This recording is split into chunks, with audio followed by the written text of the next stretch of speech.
Hello, this is আলিমুল করিম। আপনাদের সবাইকে স্বাগত জানাচ্ছি এমএস এক্সেল টিউটোরিয়ালে। তো গত টিউটোরিয়ালে আমরা যেটা দেখেছিলাম সেটা ছিল এটা, অর্থাৎ একটা টোটাল সামেশন কীভাবে করতে হয় সেটা আমি দেখিয়েছিলাম। তা আজকে যেটা দেখাবো সেটাকে দেখে নেই।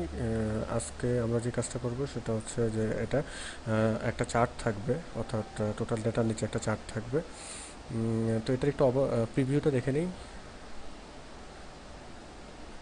এটা হচ্ছে প্রিভিউ, অর্থাৎ আজকের আমরা যে কাজটা করব সেটার আউটপুটটা হবে অনেকটা দেখতে এমন। তো চলুন শুরু করা যাক। উম, আহ, তো প্রথমে আমি যেটা করতে যাচ্ছি সেটা হচ্ছে যে যেহেতু এখানে দুটো টোটাল আছে, দুইটা এবং একই রকম, তো আমি চাচ্ছি যে এটা একটা বাদ দিয়ে দিতে। তো বাদ দেওয়ার জন্য যেটা করতে হবে, আমি এখানে যখন ক্লিক করব পুরাটা রো সিলেক্ট হয়ে গেল। তো সিলেক্ট হয়ে যাওয়ার পরে মাউসের রাইট বাটন ক্লিক করলে এখানে আপনি দেখতে পাবেন যে ডিলেট লেখা আছে। তো ডিলেটে ক্লিক করে ক্লিক করলেই চলে যাবে। তো এখন যেটা করব যে যেহেতু আমি চার্ট তৈরি করব, সেহেতু আমি এখানে টোটাল ছাড়া বাকি যে ডেটাগুলো আছে সেই ডেটাগুলো প্রত্যেকটা সেলকে আমি সিলেক্ট করব। সিলেক্ট করার পরে চলে যাব ইনসার্টে।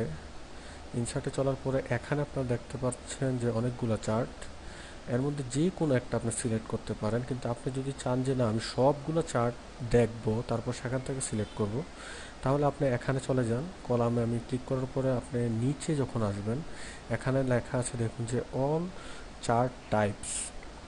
এখানে অল চার্ট টাইপসে ক্লিক করার পরেই আপনি দেখতে পাচ্ছেন যে অনেকগুলো অপশন, এখানে কলাম, লাইন, অনেকগুলো অপশন।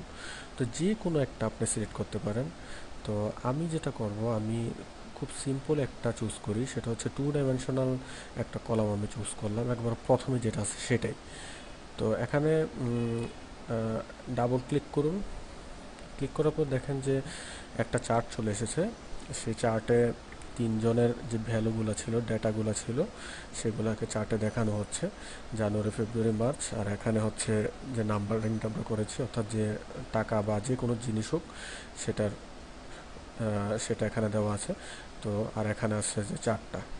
তো এখন আমরা চারটা রিসার্চ করব। রিসার্চ মানে আমি ডেটার নিচে নিয়ে আসব। তো নিচে নিয়ে আসার জন্য আপনাকে যেটা করতে হবে, আমি যদি এখান থেকে ধরে চারটাকে, অর্থাৎ মাউস পয়েন্টারে লেফট বাটন ক্লিক করে যদি এখান থেকে ধরে যদি আমি আনতে চাই, তাহলে কিন্তু চারটা আসবে না। দেখুন, চারটা কিন্তু আসবে না, অর্থাৎ মাঝখানের যে চার্টের যে এলিমেন্ট আছে, অর্থাৎ যে মেইন চার্টটা আছে সেটা চেঞ্জ হয়ে যাচ্ছে, কিন্তু ফ্রেমটা কিন্তু মুভ করছে না।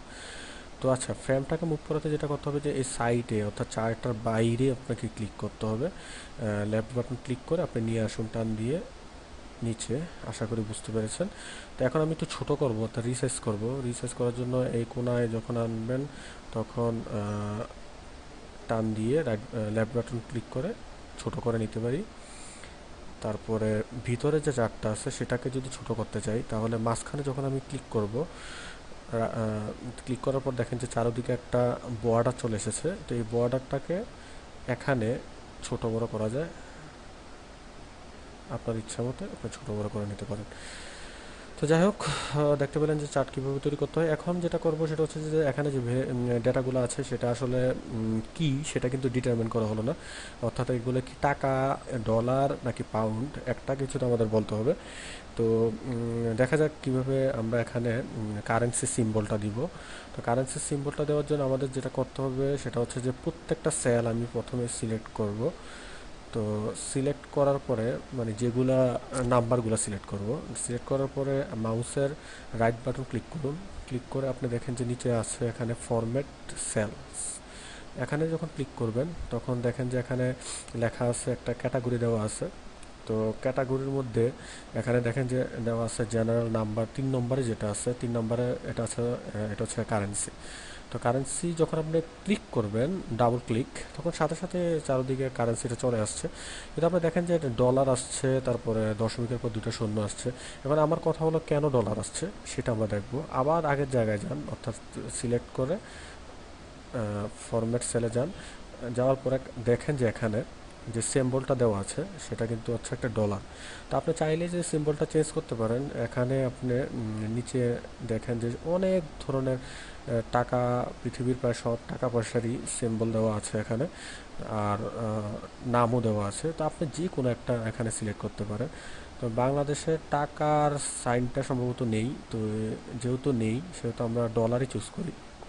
তো ডলার চুজ করার পর এখানে দেখেন যে ডেসিমাল প্লেসেস লেখা আছে, এখানে দুই দুই লেখা আছে।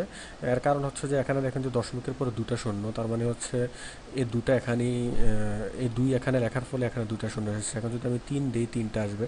তা আমি চাচ্ছি যে না, শুধু 200ই থাকুক বা 123 থাকুক, দশমিকের পরে কোনো কিছু না আসুক বা দশমিকই না আসুক। তাহলে সেটা করার জন্য আমাকে এখানে এটা জিরো করে দিতে হবে। জিরো করে যখন আমি ওকেতে ক্লিক করব, তখন দেখেন যে চেঞ্জ হয়ে গেছে। আচ্ছা, চেঞ্জটা শুধু কিন্তু এখানে হয় নাই, পুরো চার্টে চেঞ্জ হয়েছে। তো আশা করি যে এটা বুঝতে পেরেছেন। আসলে চলুন দেখা যাক প্রিভিউটা। এখানে ক্লিক করে চলে যেমন প্রিন্ট, তারপর প্রিন্ট প্রিভিউ, দেখতে পাচ্ছেন যে প্রিন্ট প্রিভিউটা। তো আশা করি যে টিউটোরিয়ালটি আপনাদের ভালো লেগেছে। তো ধন্যবাদ সবাইকে টিউটোরিয়াল দেখার জন্য।